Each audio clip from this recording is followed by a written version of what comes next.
So good afternoon and welcome to this program from the Center for Computational Thinking here at Duke.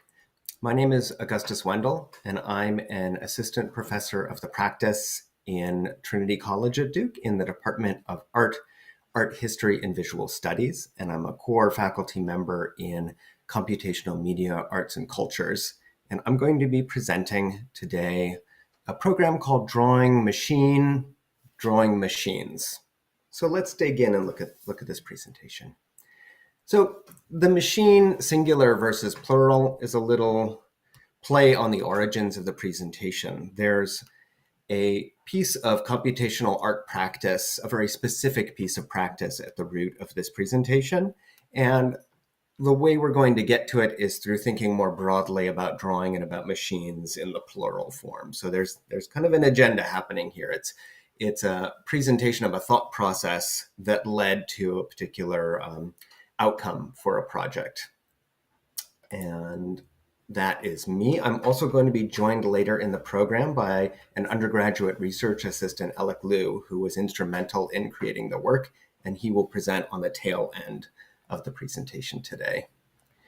So the outline will be, we're going to work around a definition of drawing, which won't be definitive, I think, in any way, but it will be a process definition that reflects some of the thinking that leads to the project we'll see. We'll look at machines in the drawing process. Where are there opportunities that led to the particular work that we'll see? We'll look at critically defining movement for machines, and then we'll look at the actual project, hardware, software, preliminary outcomes from it. When we think about drawing, or when I think about drawing, I often get confused about where does drawing end and other art forms begin. And so I wanted to kind of think through that a little bit here. And one way we could think about it is the art or technique of representing an object, outlining a figure, plan, or sketch by means of lines. And I think we can agree that often the lines is a critical component. Regardless of the actual medium of a drawing, lines are critical to it, to the definition. And it's clear that we can represent many different objects, figures, notions through drawing. So it's not merely what the subject is, but it's a process, it's a method, it's a media that we work with. The pigment or the color, let's say, if I have a pen, the ink, or if I have a pencil, the graphite, is often a fixed width. The line doesn't change. If we're painting, we can paint thick and thin lines depending on how we kind of impress our tool into the substrate. But I think we can assume for drawing that we're dealing with a fixed width, often a very small width. The pigment is applied directly rather than a tool that's loaded incrementally, meaning the pigment is always present and the tool is lifted off the paper and put down on the paper, and that defines where the color is kind of laid, and it's more continuous than taking a single tool and recharging it with different colors, let's say, like we might do with a brush in painting. And I think it's critical that drawing implies a method of holding and actuating the tool. So if it's a pen, it is held by the artist. It is held in a grip reminiscent of the way we write language. It's very direct to the way I might move my fingers is the way I might move my stylus or pen. And all of that becomes very, very important in this project to thinking about what we mean by drawing in the local sense. We all start our lives as people who draw. We draw as children. And sadly, at some point, we often think of ourselves as either a drawer or not a drawer. So maybe for the first, up until grammar school, mid-grammar school, we often draw casually. There are no barriers to drawing. It's a very natural way of expressing ourselves, of documenting our world, of pushing ideas out into our world. And yet there are barriers of, am I an artist or not an artist, that might appear at some point later in life. And that I think is often a personal story with our drawing process. Drawing themselves are often figural, and there's a definition here of figurative art from the Tate, any form of modern art that retains strong references to the real world, particularly to the human figure. So here, this drawing is figural. It's representing a very specific real object. This is one of Frank Ching's drawings, and Frank Ching draws from from eye predominantly. So this is a sketch that was made, a drawing that was made, observing an object, a figure, a shape, a form, and the lines of the drawing are then in synthesis with the sensing of the object, making this apparition here that we see. And we can understand and relate to the figural form in it. Even if I haven't seen that car, I recognize car. I might recognize era. I might recognize point of view and perspective. It's tying into some shared cultural notions that figural forms can help us communicate. And likewise, if we look at Degas' studies in his sketchbook for the young ballerinas, there's figure that we appreciate and can connect. We know the body intimately. We have a body ourselves. We are embodied, so we can identify these features. It may be worth noting that this drawing has different pigments. It has a light pigment. It has a darker pigment. And the ground is kind of a mid-tone. So there's more at play tone-wise than we were looking at in the Ching drawing. This perspective by Frank Lloyd Wright of falling water, an architectural proposal, is a little bit of a conundrum because it is figural. It is not observed figural. This house did not exist at the time of this drawing, and yet it's very specifically leveraging figures of trees, of architectural elements, even though it's at the time in a rather unconventional arrangement, and perspective and kind of other naturalistic figures that can help us understand the point of view and appreciate the subject matter. Another one of Frank Ching's drawings observed from a jury room of a city and shipping yards. Again, the lines are demarking shapes that we recognize in our world. And some Balenciaga sketches from the late 50s and early 60s. While these are not observed from a real person, they certainly hinge on notions of the body and notions of fashion and outlines and silhouettes. And a Peter Cook drawing from 1966, a theoretical architectural drawing that is reminiscent of the figure of the city, but is not the city itself. Drawings are equally often not figural. So as many drawings as are figural, we have non-figural. We have, let's say here, this Cy Twombly drawing that is of landscape and road and text included in it. And maybe we could have a larger discussion at another time about whether this is figural, but there's an abstraction of the figure. The landscape is not in an easily identifiable form that we can relate to our embodied experience. There's more interpretation happening between the artist and the subject matter and the tool that's being used and actuated for the drawing. Or this Mark Lombardi piece, which is called Butchers, which is really a network diagram of financial fraud actors and a timeline. And yet it could be construed as a drawing. It is pencil or ink in this case on paper. It is using the mechanism of communicating ideas through line work, very different though than our figural forms of body and of car and of city. And I don't know, where do we think Picasso, this is one of his Bull series from 1945, that it's actually a lithographic duplicate, but comes from a drawing. Where does this sit in the figural, non-figural? It's intensely abstracted down to the basic components, the absolute necessity of what's needed to communicate the essence of the bull, it's a figure of a bull, and yet it is heavily interpreted by the drawing. Or this Rem Koolhaas plate from Delirious New York, thinking about the city and about buildings, but not real buildings that the shapes didn't exist. They just kind of relate to notions of architecture and of urban design. So let's ask why might we draw? What purposes do our drawings serve in the world? Well, we might draw kind of as an act of rhetoric, of making an argument, of forming a discussion. We might draw to describe something, to kind of log it and be able to communicate the specifics of it. We might draw for memory, especially prior to photography. Drawing was the way to log spatial forms and figures and be able to recall those through a descriptive form that was drawn. We could draw to explore an idea or a notion.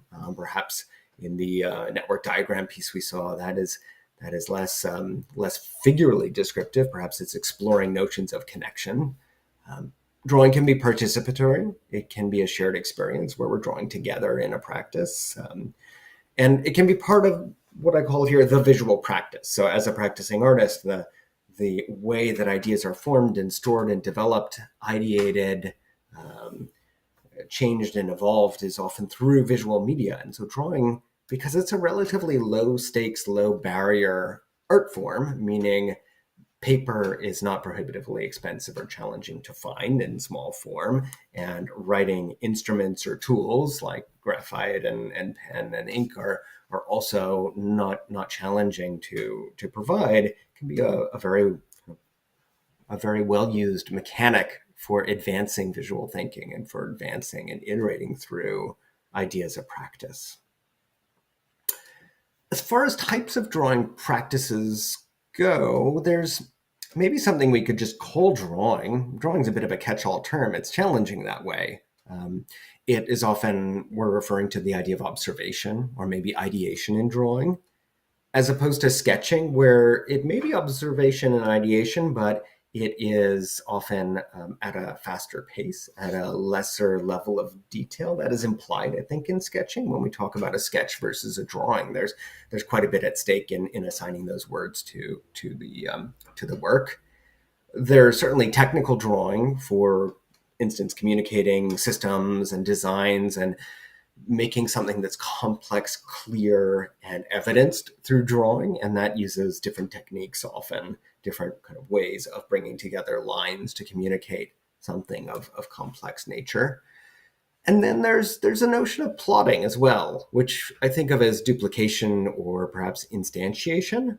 And maybe we can dig into the difference a little bit later to instantiate a new version of an object or a drawing versus to merely duplicate an original. And I've asterisked the two that I think are most critical to the project we're going to look at towards the end of this presentation, that the drawing, the close drawing, the slow drawing, and the notion of plotting and what's at stake when something is being instantiated are really meaningful points of departure for this project. When drawing and thinking of duplicates, there's the original and those that follow the original. And by the original, I mean the drawing that is the pigment that was placed by the agent that was making the drawing, often the artist, and that it being something that cannot be recreated, it being a process that was captured at a particular period of time, elevates it, and it gives it an aura, it gives it a presence and an importance, that this is something that is singular in the world. And that's critically important to the original, and clearly to art markets and the economy of art is critical there. Whereas duplicates are what? Duplicates would be visually similar drawings. And I think there's both direct and mediated duplicates. So a direct duplicate would be from drawing directly to another version of the drawing, maybe in the same medium, most likely in another medium. Whereas a mediated duplicate is there some technology between the original and the outcome that we're getting that kind of manages that process, and that at times translates or changes the nature of the drawing in the mediation. So engraving is a way of thinking perhaps of duplicates. It's a little confusing because the engraving is in a way a drawing itself, but engravings were often used to duplicate something, an original drawing. So the engraving artist would look at the original, and this is a copper plate example, would etch that exact same as much as possible lines, though it's never possible to be the same. And that from that, the lines would keep the ink, and then you would kind of manage the ink being pushed on the paper. So we get here one technology that could be used to duplicate, and we can make many duplicates. And so it changes the aura. The aura of the work of the duplicate and the work of the original are quite distinct. We have here a photostat machine, which is another way of duplicating drawings, very common in, let's say, the 1950s to the 1990s for duplicating drawings. And it's a photographic process. It's essentially a large camera that's mounted in registration to a flat bed where the drawing or other printed media would be put in the bed, and you would capture a very large scale, high fidelity photograph that would often create the illusion of a drawing, but it wasn't technically a drawing, it was actually a photographic document.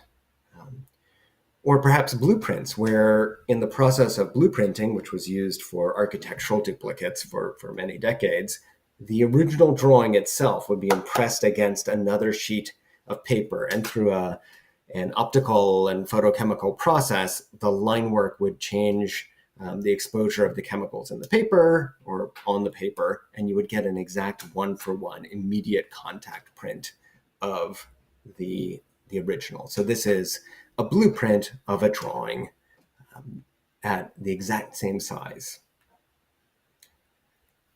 So let's look at opportunities that arise and locations where machines and drawing can interact with each other. So we can insert some sort of mechanism, some sort of machine into this process. And by thinking about that, it helps break down what are all of the active pieces or agents or components of this process. So we have the subject. Now the subject might be a physical, observable phenomenon or figure, might be an idea or a concept, might be something more social in nature. We have the artist themselves, which we often think of as being the one creating the drawing, the one manipulating, actuating the drawing tool. We have the tool itself, or the medium that can put into the drawing that's forming the lines, that's forming the color, the pigment. And then we have, let's call it the substrate or the ground, or often we might think of paper when it comes to drawing, but by no means are we limited to paper. So there are spaces between each of these where we could insert a new agent. We could insert some process, some mechanic, some machine. Subject to artist, artist to tool, tool to substrate. And in the project that this presentation is about, the artist to tool and the tool to substrate were the areas that came into focus. So that was critical. The subject to artist, the observation of the subject matter, is a rich area where it may extend into, but really how you control the pen, the pencil, how you control its application onto the page was where this machine for drawing or drawing machine developed.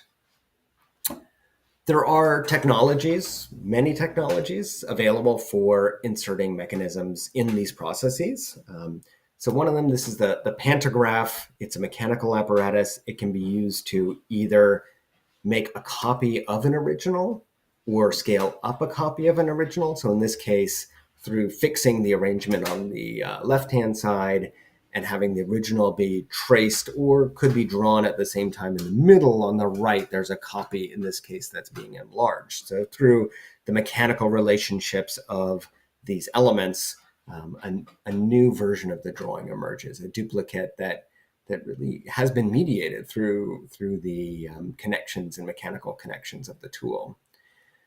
This is a harmonograph that really arguably takes the artist out of the process, right? This the way this works is there is a pendulum, or let's say the drawing is hung below the system and pushed, and as it moves and as it tracks movement, the stylus or the tool is fixed, and therefore you get an inscription of the movement into a 2D drawing on the drawing surface. This is another tool that is more complex. It's again brokering the location of the tool, the drawing stylist, and the substrate, in this case a circular piece of paper, through the movement of all of these mechanisms. And because this is changeable, this can create many forms. And in essence, it's inscribing a visual formula of the limitations of movement from the system. So as the system rotates and the gears turn, you get an emergent form drawn out of it. We should, to tie this back to our earlier discussion, be very clear this is not about observation. We could debate about whether it's figure, perhaps it's figure as inscribed in plotted formula, of limitations of movement, but it certainly is taking out the artist as an interpreter and as an observer in the world. Similar to this is the spirograph. I don't know about you. I spent many hours with spirographs as in my younger years, and that this again is inscribing form based on the principles of the physical shape. So the mechanics of this object become generative. The rules inscribed by the location of the apertures and the way they move as you spin them around the device creates these different forms. Another emergent drawing system. So in this case, a series of, it looks like servos are actuating a pen stylus to inscribe an arc, and yet the looseness of the system, the actualities of the mechanics, they're then get propagated into the eccentric lines and create a form that inscribes a notion of the again, the limitations of the mechanics or the realities of the physical principles of the mechanics. So again, not about observation, but about emergent shape in drawing. There were similar mechanics historically for operating pen-based plotters. In this case, that's what we're looking at, where you could take a vector drawing, let's say, and you could have it be drawn. And we have to be clear here, not printed in terms of kind of a contemporary printing technique, but drawn with physical pens through a plotter on large scale paper. And this is the type of pen that would be used, a technical pen. And the last example, there are many, but let's limit ourselves here, is this is something called a shopbot. And we have one at Duke in the Ruby Colab makerspace. We have a very large scale shopbot. And what this system can do is actuate and move, much like a pen plotter can move a head or a tool in both X and Y directions on a very large scale.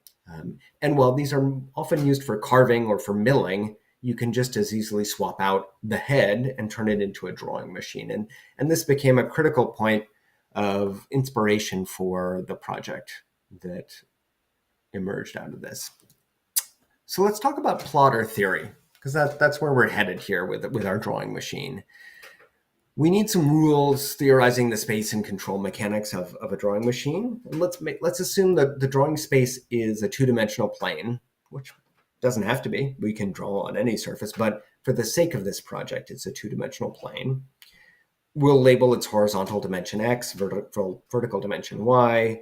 The units of both could be physical units or could be in some sort of normalized space, so 0 to 1, depending on how we want to manage this. And that any pigment in the drawing, so what is going to be plotted, we're calling this the drawing, any pigment can be mapped into that X and Y space. So with that, we can begin to create our drawing machine. So this is just a diagram of X and Y, and everything within here is open for drawing, possible for drawing and inscribing content into.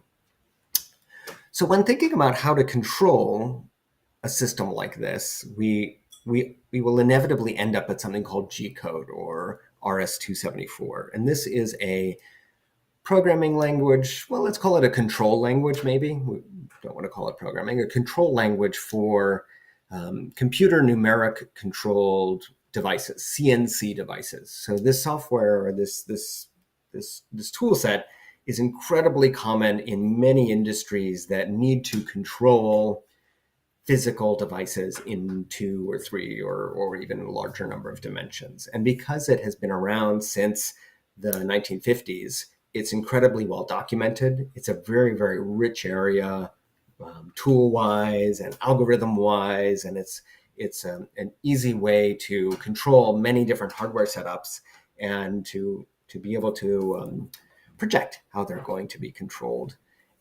The actual output of the G-code, in our case, we're going to call this the tool path. Maybe we should think of tool path as where the pencil and pen and drawing apparatus is moving. And in kind of a pseudocode, the way we'll use G-code is we will go to somewhere. We will go down, meaning we will impress upon the paper or the substrate. We will go to another location.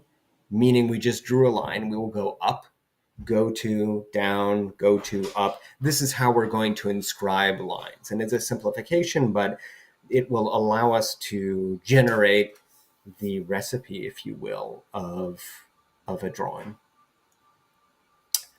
This is a simple example that it brings up a really interesting notion around the translation of cultural artifacts, visual artifacts into G code.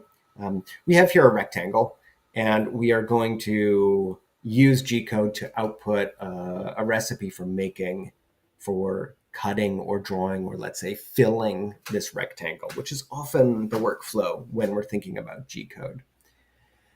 And when we select this rectangle, which was in this case made just digitally in a vector drawing application, the yellow inscription here is the toolpath. And the logic that this program wants to create in a very simplistic default way of working is I need to move my tool such that there is no more black rectangle, or I need to move my tool so that in the entirety of that rectangle is filled. So it is about filling a volume, or let's say filling a surface area, and therefore we get an inscription that is not a single path, but many paths that together cover this area. And there's quite a bit of control and flexibility in what is the tool that I'm using, how thick is it, but what's important is it's a surface area. So the code by nature is going to be attempting to fill the entirety of that form. And if we preview that, this shows that it's thinking of milling in this default state. It's thinking of removing media. It's not thinking about drawing. We're going to kind of alter it to work as a drawing machine. And therefore, the blue is what has been removed. The white is what was there originally. And you can see the tool in this case is this yellow shape. And therefore, the corners are chamfered and rounded or filleted and rounded and not perfectly sharp. Sidebar to this, we recently had Rob Wainstrom come be an artist in residence and work at the Ruby. He was using CNC milling like this to mill out large format wood printing blocks. It was really exciting to see the process of creating printing plates that could be used over and over again. And he used the ShopBot to mill out very large format work. And the code, a little piece of the code for that rectangle looks like this, which is quite legible, to the human eye. It has X, Y, Z locations. It has some annotations coming out of it and comments. It is moving to a location. It is plunging into the media. It is moving to a new location, and then a sequence of different movements. So it's constantly moving. And we could think of this as if we replaced the bit that was carving with a pen or pencil, we would have a drawing of those rectangles. So we can use this very, very accessible, very human readable language to make control mechanics for drawings. And then the question becomes more, well, what are we going to draw? Are we just going to make a duplicate or a copy or a printer? Because there's nothing novel in that. So how do we find a way in to hijacking, in some ways, the system for an expressive, emergent, dynamic piece of art? The machine that we used was not the ShopBot in the Ruby, but rather a machine similar to this. So a fairly low-end, highly accessible kit that came off of Amazon. And we can think of it as a small scale milling machine. So it is a ShopBot that moves in X, Y, and Z and moves in it in a very small constrained space. So we have in the center a head that would hold our drawing device. In this case, it's holding a little milling head, and it can move in, let's call this the X coordinate. There is a screw that can slide across, and there's a stepper motor up at the top. And based on G-code commands being interpreted through a microcontroller, in this case down here, this stepper motor is going to know how much do I have to move to get to that new location in X. And then a little harder to see is under this bed here, there's a metal bed for adhering what we want to carve or draw. And underneath it is another screw, and that is moving in the y dimension. So that would push this bed back and forth. So would change its relationship to the drawing stylus. So it's not that the drawing stylus is moving freely. It's more that the drawing stylus is moving in 2 dimensions and the paper or substrate is moving in the 3rd dimension. I also misspoke. This stepper motor here to the right is what is turning the screw that allows this head to move back and forth. And this stepper motor is allowing it to plunge or come down in the Z. And if we think of the plunging being cutting into material, when we're thinking about drawing, it is, am I pressing down hard? Am I pressing down lightly? What's the nature of the actuation of the drawing tool? And so this was scaled up to a larger format. So new side extrusions were added, new end pieces, new screws were put in. So this was scaled up to a more traditional drawing size, let's say a 22 by 30 sheet of paper, because what arrived from Amazon was a very small scale platform. And the ambitions of this project was to create drawings that we could compare against other analog drawing mechanisms and practices in the world.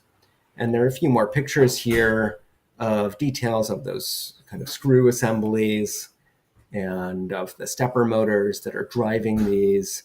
And all of this, because CNC has been around for many decades and the G-code has been around for many decades, these processes of using a stepper motor to turn a screw, to move and locate something in an XY are highly, highly developed. And there's a lot of resources out there that are very helpful in creating drawing machines based off of these technologies.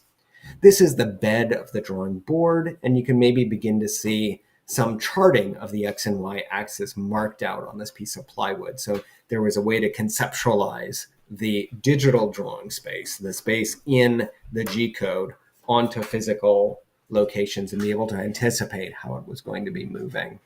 And then we have the stylus, in this case, a pen that is covered so it doesn't dry out at this point on the tip. And this is what would plunge down to the paper. So we're getting towards a drawing machine here. We have a machine that can move and a machine that can raise and lower a stylus. We have a mechanism in G-code to tell it where to go, but what on earth are we going to tell it to draw? What's the agenda for this drawing machine? And so let's talk about an artist who really inspired quite directly the way the drawings were conceived. Sol LeWitt was an incredibly important American conceptual artist, painter, drawing artist, worked in many mediums, and had a very provocative set of drawings that worked over a large part of his career, his wall drawings. And these drawings are fascinating in that they are incredibly computational without having used machines or using mechanical apparatus. So they're explicitly procedural. They're also pleasantly ephemeral and emergent, iterative. And what we're looking at here is a description. This is a wall drawing, is only the description of what someone else should do. So wall drawing for the Boston Museum, on a wall surface, any continuous stretch of wall using a hard pencil, place 50 points at random. The points should be evenly distributed over the area of the wall. All the points should be connected by straight lines. Let's look at some of these in action. So we have here wall drawing 56, and this is just a small piece of it.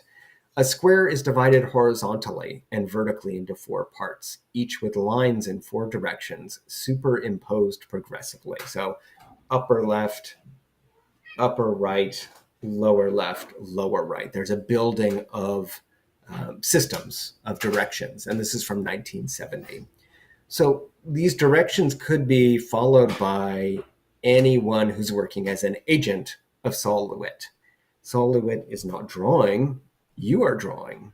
So whose artwork is it? It opens up a number of really fascinating issues that emerged from this body of work, about attribution, about where the hand of the artist is in the process and in the resulting work. And I mentioned they're ephemeral because they're going on walls. Some walls might be never again touched, but walls in general have lives that continue to evolve. So there's quite a bit packaged into this work. Wall drawing number 56. A square is divided horizontally and vertically into 4 equal parts. Oh, no. Sorry. Number 51, excuse me. That was a slide just with the text. So this is the new ones. Drawing number 51, 1970. All architectural points connected by straight lines. So depending on where this drawing is made, it's going to be a different drawing. The architectural points in one wall and another wall are going to be all very different. In this case, the interpretation of architectural points are, well, the edge of the wall around the door, the point where all of the infrastructure, signage, and alarms meet the wall. Those are all architectural points. And up in the ceiling, where the joists are meeting the wall, are also architectural points. And so you can see what emerges from this recipe is a very dense drawing on the top of the wall, a very kind of open drawing on the base of the wall, and something that exists only at this one moment in time for this one place. And the language of it is pleasantly procedural. So when we're thinking about machines and drawing, we can likely turn recipes like this into programs. Sol LeWitt, wall drawing number 95. On a wall divided vertically into 15 equal parts, vertical lines not straight, using 4 colors in all 1, 2, 3, 4-part combination. So it's combining colors of lines. Very interpretive, based on, interpreted by who's making the drawing. There's no clear sense of well, what are the colors and what are the characters that are going to come from the hand of the artist. And the person that makes this is the person that's kind of determining much of that in collaboration with Sol LeWitt. And this is drawing number 273. It's one of 7 walls. So this is the 7th state of the wall. Red lines from the midpoints of 4 sides, blue lines from 4 corners, yellow lines from the center. So this was in our head. We were thinking about how can emergent drawings happen? What are some precedents for emergent drawings? Meaning the drawing emerges from a certain scenario, from a certain kind of setup. So I think I'm gonna pass the baton now to Alec, who is going to pick up from that point and who developed a fantastic piece of software that was directly inspired and implemented a number of those notions in Sol's work. And then when you're done, Alec, we're going to come back. I'm going to show some of the brief outcomes that we came up with. All right, great. I might need a little bit of help just to make sure that everyone can hear me and can also see my screen. But I can hear you. okay, looks like I have system preferences. Sorry. So while you're fixing those, Alec, you worked on this project from really the very beginning, from when I had only a box of a CNC milling machine, and it was in many pieces and incredibly daunting. And I think you participated both in the assembly of that, and then the upscaling of it, and then the software output. So you've really been an integral part in seeing the process along. And I think along the way, participated in a number of these discussions where we were wondering, how do we take advantage of this? Where are the areas of emergent properties that we can tie into? And it was a lively discussion. For sure. So my settings are requiring that I have to quit Google Chrome, so I'll be back in like 10 seconds. Okay. So while Alec is coming back in, so to recap, we're at a point where we've developed a vocabulary around drawing, and drawing can work in many ways. And we're honing in on procedural, abstract, computational drawing, and that there's some opportunities and kind of ease of initial translation between those notions and our computational framework of G code. We know we can tell it how to go somewhere to draw, and that's what it's going to do. But what we're sidestepping for now is the observation that's a whole nother kind of setup. So it was a very rich area to think of working in this conceptual construct. And you're back, Alec. Yeah, I am. Okay. I'm going to share my screen. can everyone see what is happening on this presentation? Is this a compiler overview? Yes. Fantastic. Okay. So I just wanted to briefly talk about some of the more technical components of, actually being able to create a drawing and put it down onto a sheet of paper. So kind of the context, I'm sure he's already explained it. Eventually, when, even if we have decided what exactly needs to be drawn, we need to translate it into this language called G code because that's what the CNC machine will want to accept. And it's kind of like a language that describes the movement of like a motor along a path of coordinates. And it's labeled G code because many of the commands are actually like prefaced with a G and then a number. So, for example, if you wanted the little head to move to an XYZ coordinate, you could tell it to be G1 and then give it the coordinates. And if you wanted it to change speed, you'd use a different letter, which is F, and then put in a different number.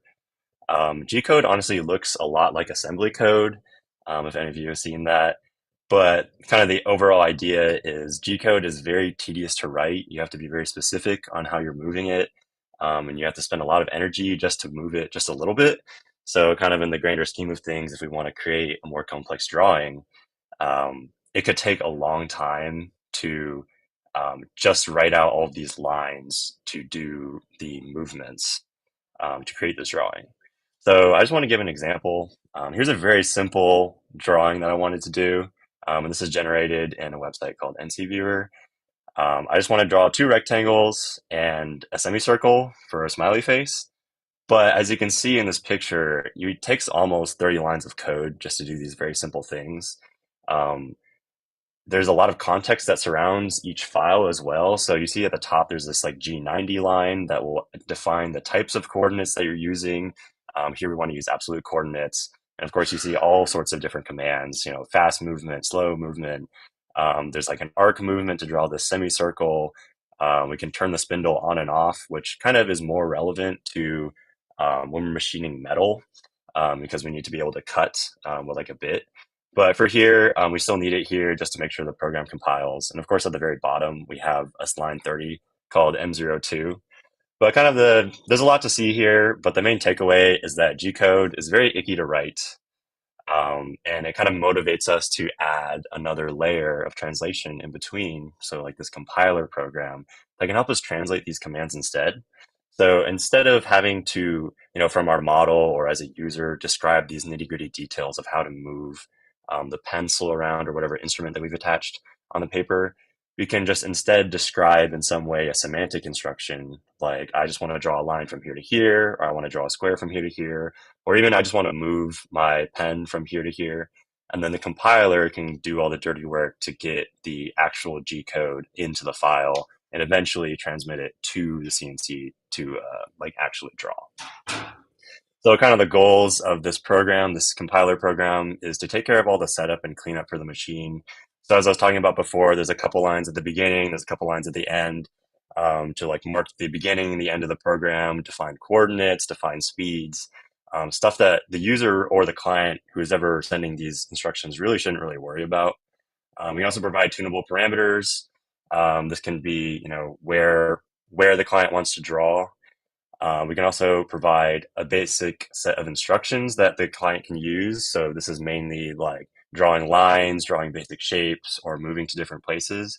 And in this way, the client only really needs to be concerned about where they want to draw and what they want to draw instead of having to worry about these very fine details of like picking up the pencil, moving it around, and making sure that the coordinate system is correct.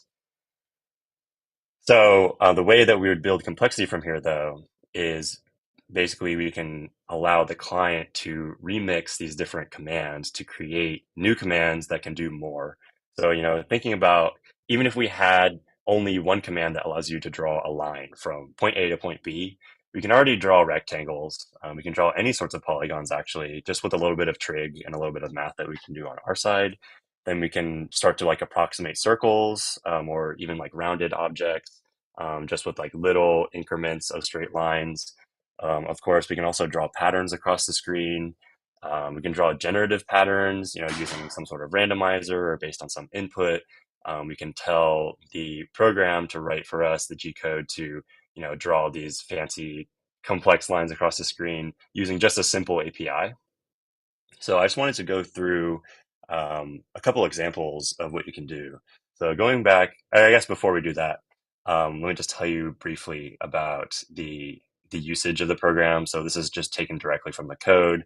Um, Kind of semantically, it's just you first want to set your valid drawing area. So going back to what we saw on the physical board, there's like a coordinate system, and basically you can describe in which rectangle you want to be drawing. And the compiler also offers a little bit of error checking where it'll tell you if you're accidentally drawing off the screen. And the next thing is to do is to run up this setup function. It basically just helps you set up your actual file. Going back to that, the first couple slides where we had those like weird M functions, G functions, just to define these coordinate systems. That's what's going to put it that setup for you. Then you're basically free to add whatever you want into here. Any sorts of combinations of lines, circles, rectangles, and eventually, we'll expand to include more functionality there. And then as the last thing, you just need to run this teardown function that will wrap up your file for you and then make sure that the file will actually run on the machine itself. But now to the examples. Let's go back to drawing the face. You can see that instead of having 30 lines of code, we only need to really draw, we only have like, what is it, 6 lines of code now, where basically you set up the drawing space. We just want to say, I want to draw on this little rectangle on our screen. We call the setup and teardown functions, and now all we have to do is specify where we want our rectangles and how big they are. And now we can easily specify shapes without having to go through the dirty work of calculating the first point and then moving it to the second point and the third point and the fourth point. So now we can do multiple things in one step. And now you see that there's a couple of extra lines here. This is actually describing, this is great because it's showing how the compiler is also taking care of the toolpath movement itself. So I remember mentioning a little bit before that, when we want to draw, we will lower the pen onto the surface to actually draw. But we also need to make sure that we're raising the pen in between these different strokes. So you can see here, if we had tilted it just a little bit, we can see that this is like initially above the surface and then it goes down and draws this rectangle. Then it moves to this rectangle, then it moves to this circle and draws a circle like this, and then eventually moves back to the original position. So this is a pretty simple example. We might even have some of these commands implemented into the compiler, so you can easily create rectangles and circles just as a starting point. But what if we want to get more complex? So let's say I wanted to draw a complex grid, a complex pattern across the screen. Um, Here, I'd say, I'll go through the same process of setting our drawing space. This is just a little rectangle on the paper. We call our setup and teardown function. And here, this is just a note. We wouldn't actually have a draw honeycomb function in the compiler, but this is just meant to represent some sort of outside entity that would make many calls to like just a simple draw line function. So essentially, we're still just calling the same draw lines, the same very basic function in the actual code, but we can rely on an outside factor to help us do some of the math in between. And so here you see that there is here's my little code that's simulating an outside force that would be calling these draw lines. So this is going to draw a honeycomb structure, and the result looks like something like this. So you can see on the paper, it'll actually be these hexagons, but of course, there's these other lines that represent movements between the shapes that make sure that the pen is not actually drawing like on the paper. Instead, some of these will be raised up and then moved down and then continue drawing here. So let's say we want to get even more fancy. We can draw something generatively. So eventually I'm going to show you this picture of chaining circles. Again, very simple interface. You just want to set your drawing space initially to tell the program where you want to be drawing and alert you if you're drawing off of that screen. Then we just call the same setup and teardown function. Again, in like the previous example, we wouldn't have a specific method or some sort of like the compiler wouldn't intrinsically know how to draw these chaining circles that are actually tangent. But this is just simulating a series of calls to just draw circles generically. So I guess the code gets really messy, but essentially the pseudocode is that we'll start at some random coordinate within our space here. We're going to draw a circle with a random radius, and then we're going to choose a random direction to draw in and make a new circle at that next center, and then make sure that that circle is touching the old circle. And then we'll just keep repeating those three and four steps to make sure that we have, kind of like a snaking figure of circles going around. So this is a possible result of the program. You see that we have circles; they're all tangent with each other. Of course, this is randomly generated, so it could create any sorts of shapes here. But I think the bigger picture is that within a broader system, by adding this translation layer, we can allow, the client, whether it be like an actual person or another program, to create simplified calls back to the main, or to like allow the client to submit very like simple semantic instructions to the compiler, and the compiler can take care of all the messy work to actually write it into G code and make it a realization of the actual drawing. And here, kind of within a broader system, this allows the client or the program to it just takes a little bit of the burden off of this section to the left, because now they don't really have to worry about the specific implementation of the CNC machine. They don't have to worry about even what code, what if it doesn't even have to be G code now, as long as the compiler is able to translate this into whatever language that needs to happen to actually draw it on the paper. But I think this creates a lot of good design. Then we can basically expand from here and allow the client to create very complex drawings or have a very complex structure to decide how to create these drawings without having to worry about too much of the technical issues related with like the hardware. So that was the kind of like a quick overview of what my project was over last semester. That's fantastic, Alec. Thank you so much.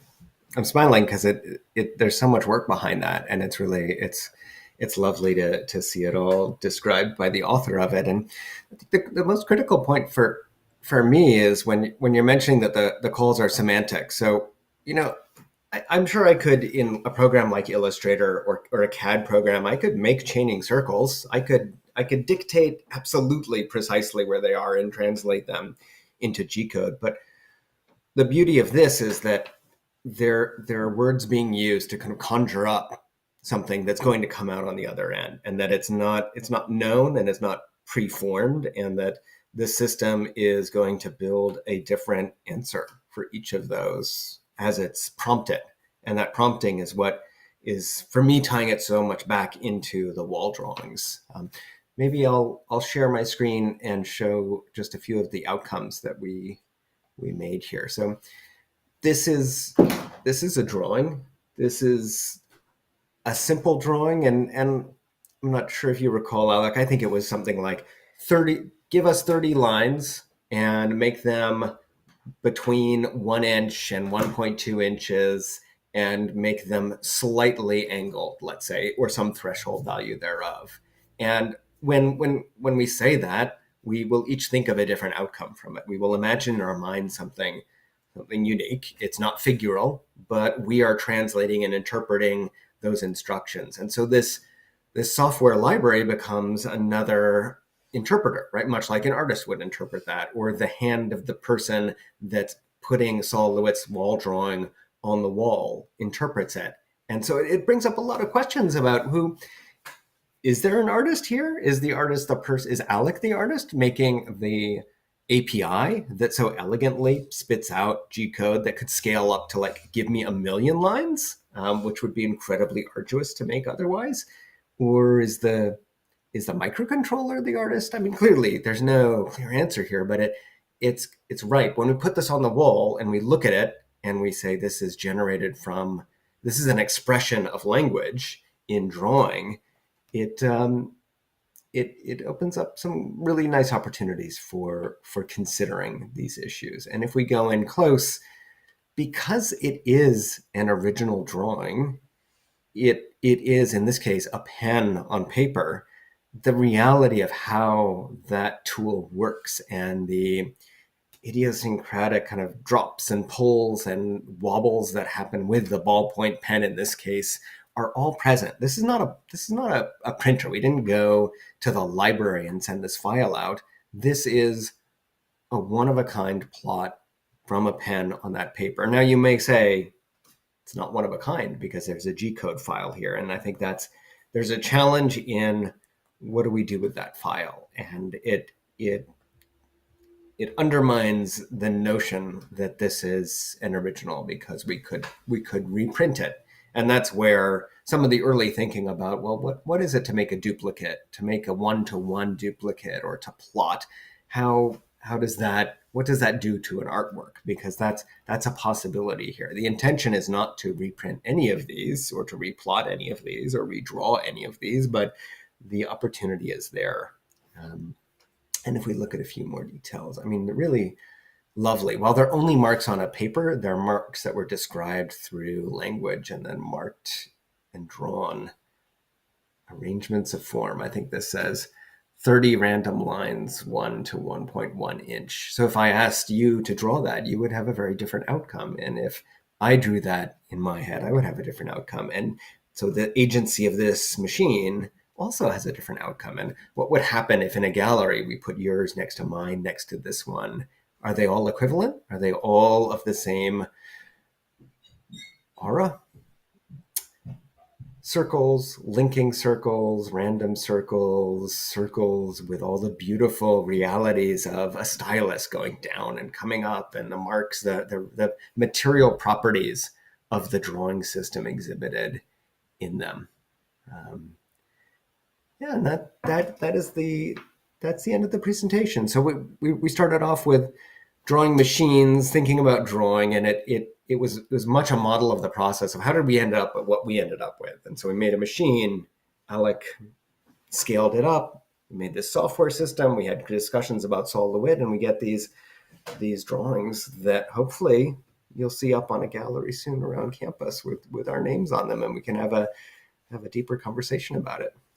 So thank you all for joining this presentation, and have a lovely day.